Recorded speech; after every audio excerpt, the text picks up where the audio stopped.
Everyone knows the story of the fifth mass extinction, the day an asteroid ended the reign of the dinosaurs. But what if I told you that a sixth one is happening right now? This time, the threat isn't coming from outer space. That threat is us.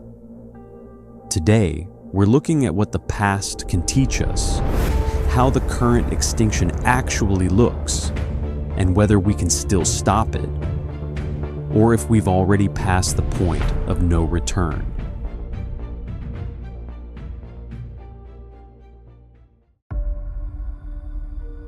To understand where we are headed, we must travel back 445 million years. Forget about forests, grass, or mammals. During this time, known as the Ordovician period, life on land practically didn't exist. Everything that mattered was happening beneath the ocean waves. Imagine a world ruled by giant cephalopods with straight shells, reaching up to 6 meters in length. The sea floor was carpeted with trilobites and strange crustaceans.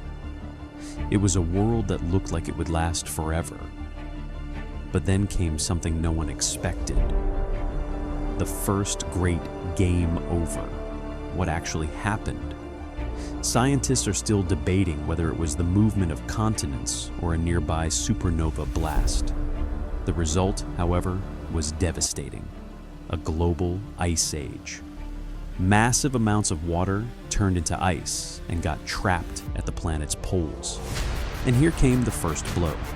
Global sea levels plummeted. Thousands of miles of shallow seas, where most life thrived, simply dried up. Imagine a massive pool full of fish, and someone suddenly pulls the plug. And if that wasn't enough, the second blow followed. When the glaciers began to melt thousands of years later, the ocean water lost its oxygen. The creatures that survived the drought suddenly found themselves suffocating in dead water. The statistics of this massacre are chilling. Approximately 85% of all species at the time went extinct. Trilobites, which had ruled the seas until then, took a hit they would never fully recover from. Think about that for a second. If you were standing on a beach back then, 8 out of every 10 creatures you saw in the water would simply cease to exist forever.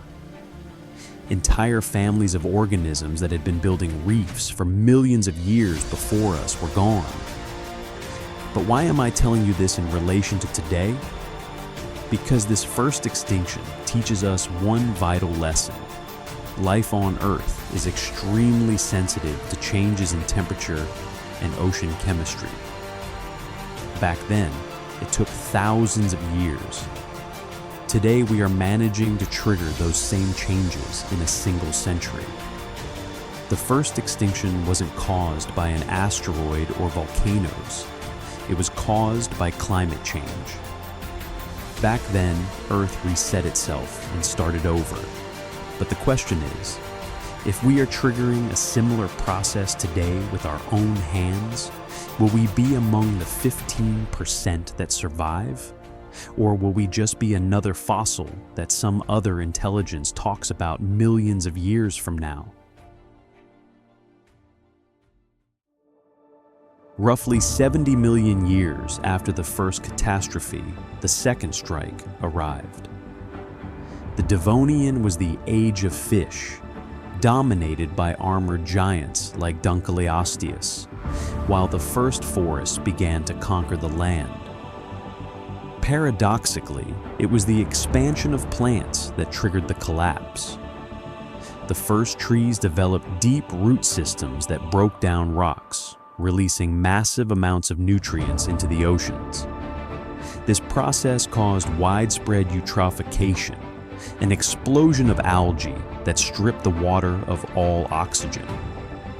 The oceans turned into dead zones where complex organisms simply suffocated. Simultaneously, the rapid drop in atmospheric CO2 levels triggered global cooling. It is estimated that 75% of all species perished in this wave.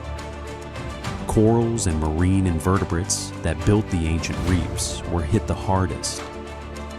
The Devonian extinction serves as a warning. It demonstrates how a shift in nutrient balance and atmospheric composition can wipe out 3/4 of life on Earth. What began as a flourish of flora on land ended as a silent graveyard in the depths of the sea. The Permian extinction was the moment when life on Earth almost completely ceased to exist.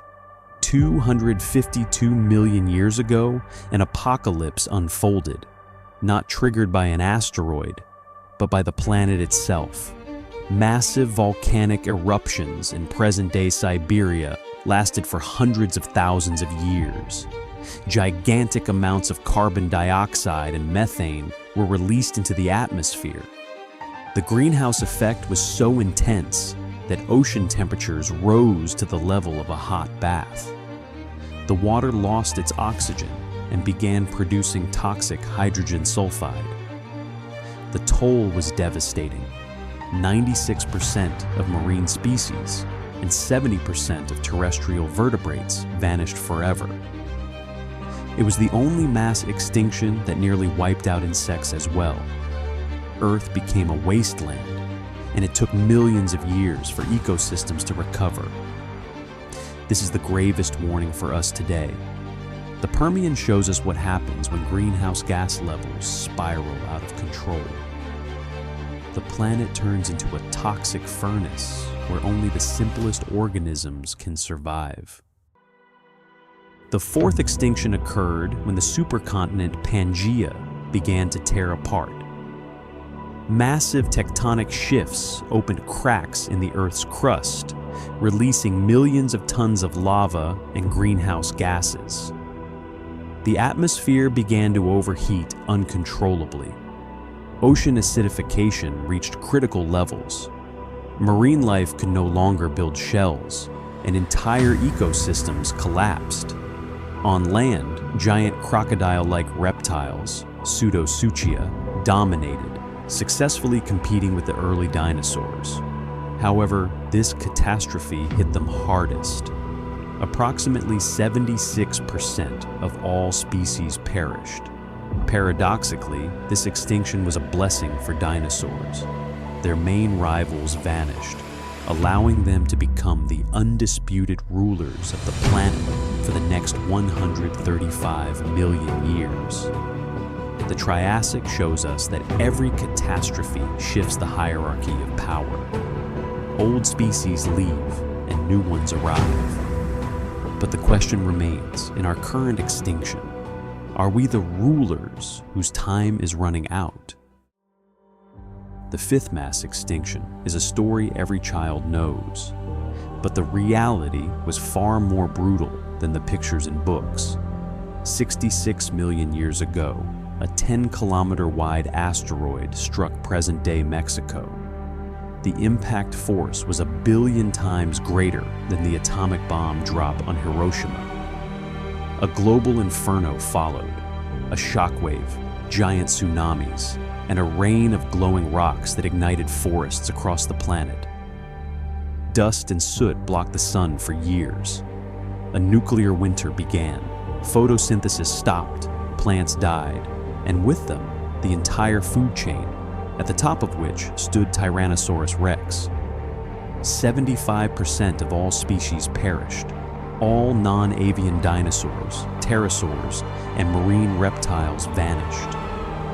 Only the smallest and hardiest creatures survived, including our ancestors, tiny mammals hidden in burrows. The fifth extinction teaches us that even the most perfect empire can fall in a single day.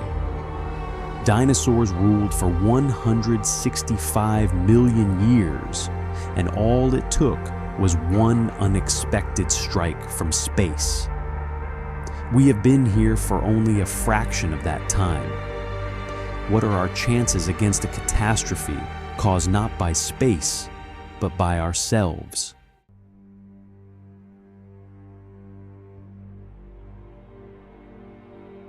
After the fall of the dinosaurs, the world went quiet, but not for long. Our ancestors stepped onto the stage. Hundreds of thousands of years ago, we weren't alone. Robust Neanderthals, masters of Ice Age survival, roamed the earth. They were strong and had rituals, but eventually, they gave way to us. We, Homo sapiens, had something else, the ability to cooperate on a massive scale and tell stories. The real turning point came 10,000 years ago.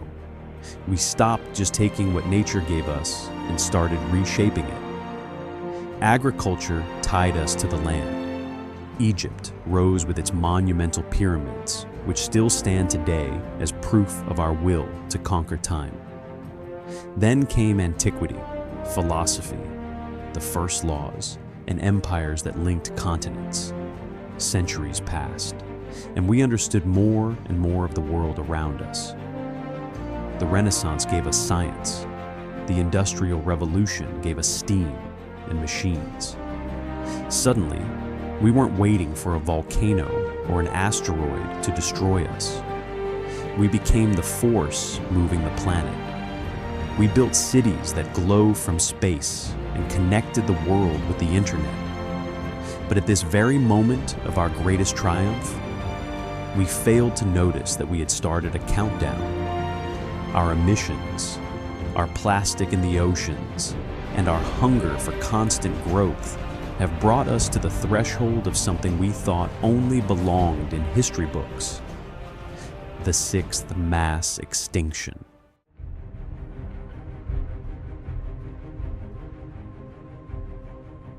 We are the first species in history to be fully aware that we are destroying our own home. This is not an accident, nor a natural disaster like an asteroid impact. This is the Anthropocene, the era where humanity has become the dominant force shaping the planet. Since the Industrial Revolution, we've pumped billions of tons of CO2 into the atmosphere, changing the climate at a speed Earth hasn't seen for millions of years.